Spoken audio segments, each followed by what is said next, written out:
Let's begin changing customer information. Mrs. Abel noticed that you don't have their phone number, since it was blank in their receipt, and would like you to have it on file in case of an emergency.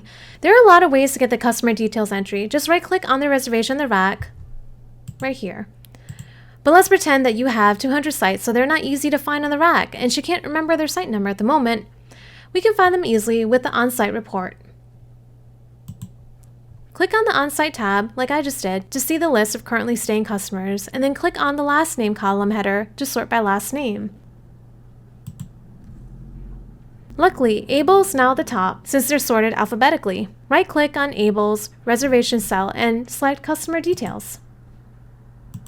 A dialog will appear with all their details. Just enter the phone number and any other information needed and click Save.